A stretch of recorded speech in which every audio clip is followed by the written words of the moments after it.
Bonjour, aujourd'hui j'aimerais vous présenter des kits qui ne se trouvent plus très facilement malheureusement, mais qui à un moment se trouvaient un peu partout. Et il s'agit d'une gamme qui s'appelle RoboGear. Et RoboGear en fait, contrairement à ce que pourrait faire croire cette appellation, est, d'après ce que je sais, d'origine russe. Et il s'agit ni plus ni moins que une solution proposée aux amateurs de jeux de plateau, de jeux de rôle ou je ne sais quoi, du style Warhammer 40 000 et compagnie, d'avoir des figurines SF, mais surtout d'avoir des engins et des accessoires qui sont adaptés à ces tables de jeu. En ce moment, et je vous en ai présenté quelques-uns, on a souvent des choses qui sont gravées dans du bois, dans du MDF. Vous avez des trucs en mousse, vous avez des trucs en résine et des trucs en plastique. Il y en a un petit peu du côté de chez Citadel, mais c'est franchement pas donné. Et surtout le côté modulaire, c'est pas ça. L'intérêt de RoboGear ici, c'est pas tant de vous proposer de découvrir ce qui était éventuellement un jeu, puisque j'avais eu une grosse boîte que j'avais eu lors de soldes à Leclerc il y a 6 ans, peut-être même 8, mais il y avait des figurines, il y avait des dés, il y avait des machins. Moi ces trucs là, les jeux, j'en ai rien à péter. Moi ce qui m'intéressait c'était ces trucs là, voilà. Et je n'ai pas retrouvé la grosse boîte en question, c'est bien dommage, mais j'ai retrouvé ça. Et j'ai trouvé ça intéressant de vous les présenter, parce que si j'en avais trouvé qu'un, j'aurais attendu de trouver les autres. Mais là, ça va me permettre de vous parler aussi des opportunités que peut vous offrir la vie. Voilà, et de dire qu'il faut saisir ces opportunités et ouvrir les yeux, encore une fois, à tout ce qu'il y a autour de vous. En attendant, donc, RoboGear, c'était pas mal de choses comme ça, avec là, une plateforme là, apparemment un truc hexagone. Vous aviez aussi quelque chose qui était très apprécié de mes amis kitbashers américains, à savoir donc des usines avec des tuyaux, des machins comme ça. Et c'était vraiment très apprécié pour justement le côté kitbash et absolument pas le côté jeu. Par contre, dans les boutiques, en tout cas en France, c'était quand même vendu beaucoup trop cher, beaucoup trop cher. J'en veux pour preuve ici, donc, quoique avec le recul c'est pas si cher que ça. Là vous aviez le prix de ce truc là au Village Jouet Club à Richelieu-de-Roux à Paris, c'était 11,99 €. Je ne l'ai pas payé ce prix là. J'ai profité d'un moment où ils se débarrassaient de ces trucs là en solde, donc je l'ai eu certainement dans les environs de 5 €. Ça c'est déjà un premier exemple d'opportunité que vous pouvez avoir d'acheter des maquettes moins chères. Et là, si je me trompe pas, du coup, logiquement, voilà, c'était donc il y a des années, fin de série, jouet 2,50 € à Leclerc. J'ai eu du coup la grosse boîte avec plein de choses comme ça, des figurines, des robots, des machins. Je l'ai eu à 5 €, alors que chez mes amis d'Euromaquette, je crois l'avoir vu à 70 € ce coffret. Mais même à 70 € ça vaut le coup, il y a plein de choses à récupérer, mais à 5 € je ne pouvais pas le refuser. Je me suis acheté ça en plus à 2,50 € pour en avoir plus, parce qu'on n'en a jamais assez de ces machins là.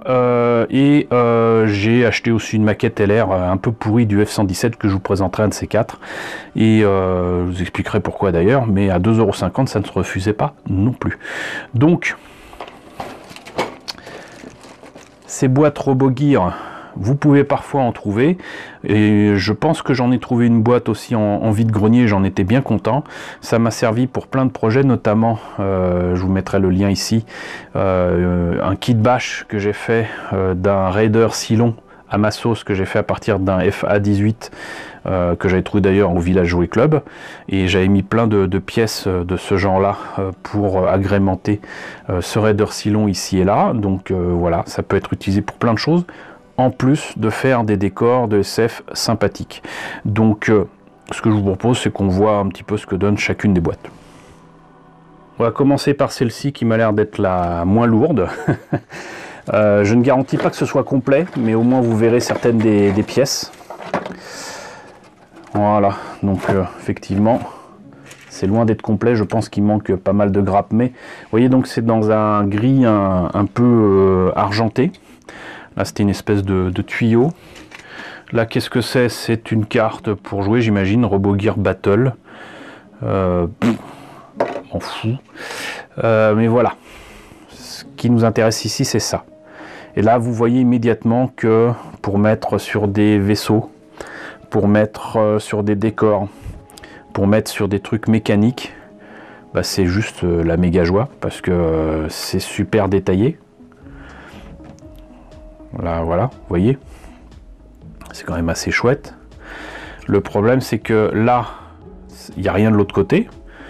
C'est fait pour faire des éléments, quoi. Mais l'autre truc, vous verrez que c'est avec des détails des deux côtés, et ça m'embête un peu parce que du coup je perds des détails d'un côté et pas de l'autre. Je pense que comme on ne trouve plus ces kits là, je vais m'amuser à... Enfin m'amuser, je vais tenter de recaster certaines pièces, et comme ça me permettra d'en utiliser autant que je veux. Ce qui sera d'ailleurs très pratique, notamment pour aussi des morceaux du Cygnus que j'ai retrouvé il n'y a pas très longtemps, du trou noir. Mais voilà, ça, ce genre de choses, voilà, si ça peut être recasté et réutilisé à foison sur des kits bâches de vaisseaux Star Wars ou quoi, ça peut le faire. Et là, je pense que logiquement, on a deux fois la même chose. Mais il y avait donc dans ce kit-là, est-ce qu'on avait uniquement ça? Et ben, je suis étonné. Non, voilà. Il y avait aussi ce truc là que j'ai certainement déjà utilisé ailleurs. Voilà, et le côté modulaire donc est bien visible ici. Et sachant que plus vous en ajoutez, plus vous pouvez faire ce que vous voulez, quoi. Donc vous voyez, donc c'est si vous tombez sur ce genre de choses pas chères, bah prenez-les parce que je pense que ça peut vous être utile pour des dioramas, pour des kits bâches de vaisseaux, de robots, de tout ce que vous voulez. Il y a pléthore de possibilités ici. Et comme ça ne se trouve plus depuis plus de 5 ans, je devine que bah, si vous tombez dessus, faut vraiment en profiter. Si c'est en vide-grenier, en solderie, en Emmaüs ou quoi, prenez. On va passer à l'autre boîte. Celle-ci est beaucoup plus lourde. Et c'est pas du tout, vous voyez, les mêmes détails, les mêmes pièces. Qu'est-ce que ça donne? Encore une carte pour le jeu. Hop. Là, ça fait presque Lego. Donc apparemment, hexagone parce qu'il y a ces machins-là qui permettent de faire tenir les pièces. Et vous avez apparemment au moins 3 grappes différentes qui permettent de faire différentes constructions. Et donc vous en avez, vous voyez, qui permettent de faire une certaine forme, voilà, un angle de 90 degrés, là des angles de 120, 150 et 90, ici 90, 90, 90, 75, 90, 120, 120, 120, et ça permet d'obtenir ce genre de choses. La carte, comme je disais, on s'en fout. Attention, c'est écrit en plein de langues, on s'en fout. Et là, on va voir, est-ce qu'on a des choses identiques?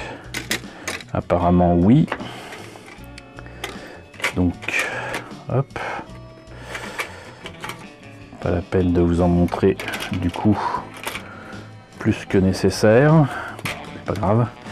Donc, visiblement, peut-être qu'il me manque, du coup, ceci. Mais il y a quand même cela. Donc vous voyez, c'est quand même pas mal du tout. Moi tout ça, ça me parle. Ça me parle à fond. Et là par contre, vous avez donc des détails ici et là. Alors perdre ces détails là, on s'en fiche un peu, mais hop. Là, c'est un peu plus chiant de perdre la possibilité d'avoir ça. Ça, vous voyez, ça je l'ai utilisé sur mon Star Destroyer en kit bâche. C'est entre les deux mandibules, ça je l'ai utilisé sur ce Star Destroyer. Et ça rend vachement bien parce que du coup ça fait comme s'il y avait une écoutille, un machin qui s'ouvre là. Ça c'était vachement bien.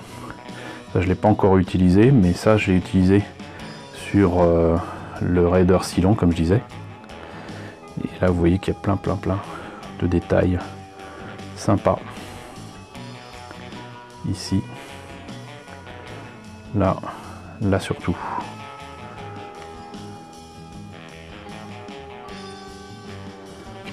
Et du coup c'est dommage de perdre ça. Donc s'il y avait moyen de les trouver pas chers et en quantité, je recasterai pas, mais voilà, c'est juste que j'ai quelques projets, notamment de kit bâché un Odysseus, où ce genre de pièces, ce genre de détails, ce genre d'éléments pourrait se révéler précieux, très précieux même. Donc c'est quelque chose à ne pas oublier, c'est que les maquettes qui servent à faire des kits bâches, parfois on ne les trouve plus, et c'est bien dommage. Et c'est pour ça que certaines personnes achètent parfois à prix d'or des maquettes d'origine et vintage pour faire des maquettes à l'identique de Star Wars. Mais certaines pièces doivent être produites 5, 10, 15 fois. Et donc du coup, ils n'hésitent pas à recaster, ils ont raison, les grappes, voire les pièces. Et même les gens d'ILM avaient recasté des éléments, par exemple du X-Wing, pour faire des parties de détail de la surface de l'étoile noire. Et c'était à l'économie, puis de toute façon à l'écran ça ne se voyait guère. Donc voilà, gardez ça en tête. Il y avait cette collection RoboGear qui pour moi, donc en tout cas pour le kit bash, est excellent. Donc si vous tombez dessus, prenez-les. Et j'espère vous trouver la grosse boîte où je vous montrerai du coup les figurines et les robots là qui ressemblent un petit peu au jeu Battletech. Coucou Julien. On verra ce que ça donne, et là aussi c'est des trucs par contre un petit peu plus grossiers pour aussi bien les personnages que les robots, mais il y a du potentiel et je vous montrerai ce que j'ai l'intention d'en faire pour certains en termes de kit bash, justement façon Battletech. Voilà, écoutez, j'espère que cette présentation de ces deux petites boîtes plateforme et hexagone de RoboGear vous ont intéressé. N'hésitez pas à me dire si vous connaissez ces trucs là dans la section commentaires. N'hésitez pas à liker, n'hésitez pas à partager, n'hésitez pas à vous abonner si ce n'est pas déjà le cas. Coucou aux nombreux abonnés qui nous ont rejoints dernièrement, on est désormais plus de 2100, c'est juste génial. Coucou aux grands anciens qui me suivent depuis plus de 3 ans. Merci à tous de votre soutien, merci à tous de votre fidélité, et donc j'espère à très bientôt pour la présentation de la grosse boîte RoboGear que j'avais achetée à 5 € à Leclerc il y a des années.